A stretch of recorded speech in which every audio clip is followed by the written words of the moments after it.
Bom, uma coisa importante nessa estrutura fundiária extremamente concentradora é que, assim, o camarada que tem muita terra, ele vai ter muita renda e ele vai ter muito poder político. Tá? Os grandes proprietários de terra no Brasil têm uma força política muito grande desde o Império. E quando o Brasil vira república, eles se tornam os grandes protagonistas da política nacional, certo? Tanto que entre 1889 e 1930, um período que Getúlio Vargas vai batizar de República Velha, vocês também já estudaram isso em história, a gente vai conhecer a chamada política do café com leite, não é isso? Ou seja, um político indicado por mineiros, um político indicado por paulistas, tá? Pelas oligarquias mineira e oligarquia paulista, vão ocupar a presidência do Brasil. Tá? E o que eles vão fazer aí? Eles vão trabalhar para que as estruturas sociais e econômicas do país se mantenham exatamente como estão. Ou seja, uma estrutura agrária, uma estrutura concentradora de terras, uma estrutura escravista, tá? Ou, se não é escravista mais ao pé da letra, porque a escravidão acaba em 1888, uma política de exploração do trabalhador, do campo, tá certo?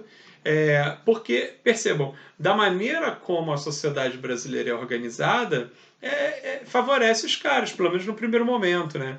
Eles têm poder político, eles têm poder econômico, eles mandam no país, então eles não vão querer que essas estruturas se modifiquem. Então eles vão tentar manter isso inabalável o quanto eles puderem. Só que começam a acontecer algumas transformações econômicas e políticas a partir do início do século XX no Brasil.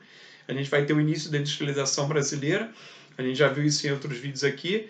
Constrói-se uma oligarquia urbana industrial que vai rivalizar do ponto de vista político com essa oligarquia agrária, né?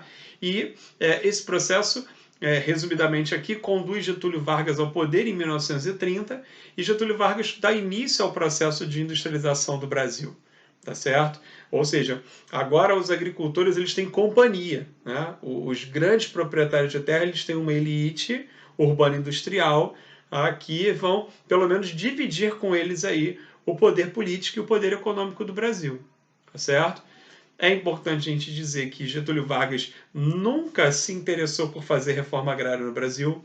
Getúlio Vargas nunca deixou de atender os interesses dos grandes cafeicultores, dos grandes produtores de terra, porque era assim que ele se mantinha no poder, né? Ou seja, agradando as elites industriais com o processo de industrialização, agradando as elites agrárias, como, por exemplo, as leis trabalhistas não valiam no campo.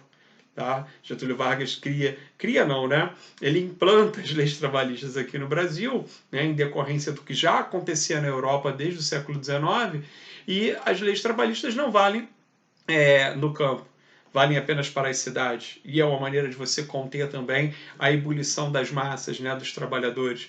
Então, usando essa estratégia de conciliação, né, Getúlio Vargas vai ser conhecido como o político da conciliação, ele se mantém no poder durante 15 anos ininterruptos e depois por mais 4. Né? Ele fica ao todo 19 anos no poder. Então não existe aí nenhuma pretensão de se fazer reforma agrária. Não se mexe. A principal legislação que regula o acesso às terras no Brasil ainda é a Lei de Terras, lá atrás, 1850. Vargas ele vai criar um sistema de mobilização de trabalhadores para a Amazônia, tá certo?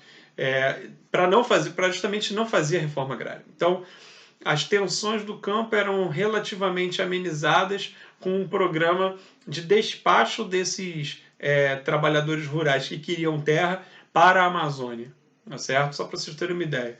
Não tinha no governo Vargas nenhuma intenção de fazer reforma agrária. Muito menos no governo JK, né? Mas depois entre 56 e 60. E quem é que vai pensar em fazer reforma agrária no Brasil? João Goulart. Tá? Nas suas reformas de base, entre outras coisas, estavam lá a reforma agrária, tá certo? E isso foi um dos motivos que levou João Goulart a ser acusado de comunista. Né? Desculpa, eu não consigo me segurar, porque é muito engraçado as pessoas dizerem isso. Eu já falei algumas vezes, o Brasil nunca esteve próximo, né, de se tornar um país parecido com o comunismo, mas vamos lá.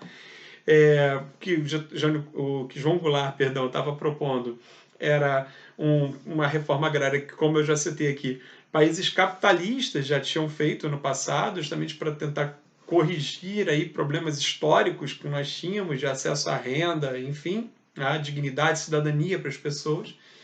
E nem isso foi possível porque as elites não quiseram abrir mão de nada ali, tá certo? E aí houve o golpe de 64. Durante a ditadura militar, o processo de concentração fundiária no Brasil aumenta, porque o processo de mecanização também fica mais forte, fica cada vez mais difícil para o pequeno produtor concorrer com o maior mecanizado, tá? O Estado não dá nenhum tipo de suporte, não dá nenhum tipo de apoio para o pequeno produtor. Ao mesmo tempo, como a industrialização brasileira, o crescimento das cidades está em curso, isso seduz muito, tá? Quem está no campo passando perrengue. Tá? Então esse cara imigra, então você vai ter grandes levas de êxodo rural, tá? E a partir da década de 1980, com a nova Constituição, 1988, a gente vai ter, não um processo de reforma agrária, mas a gente vai ter uma legislação que vai, para o caso específico do Brasil, ser um pouco mais flexível no sentido de distribuir terras, tá certo? A gente tem que ter muito cuidado com isso aí. Essa legislação ela vai se chamar Estatuto da Terra. O Estatuto da Terra, na verdade, aparece pela primeira vez em 1964, mas ele é uma legislação absolutamente infértil. Não serve para nada, é um papel apenas que cumpre ali uma burocracia. Na prática, o que vai acontecer como eu já disse, um processo de concentração de terras ainda maior. A partir de 1988, acontece a reforma do Estatuto da Terra e ele se transforma em uma lei um pouco mais acessível. Tá? Mas insisto com vocês, não vai haver reforma agrária no Brasil. O que seria reforma agrária efetivamente no Brasil? Vamos lá.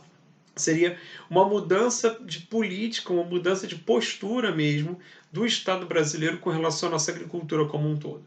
E o que isso significa? Não privilegiar o grande proprietário, não disponibilizar a maior parte das linhas de crédito para o grande proprietário.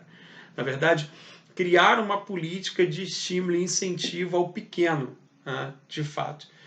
Pegar a Embrapa, que é a Empresa Brasileira de Pesquisa Agropecuária, e concentrar todos os esforços nos pequenos. Pegar o BNDES e disponibilizar linhas de crédito.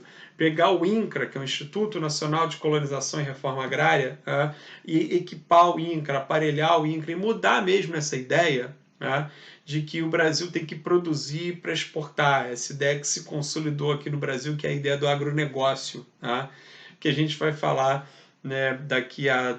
não no próximo vídeo, mas a gente vai falar no seguinte, tá certo? No quinto vídeo a gente fala mais especificamente aí do agronegócio, tá bom? Vamos lá, continuando.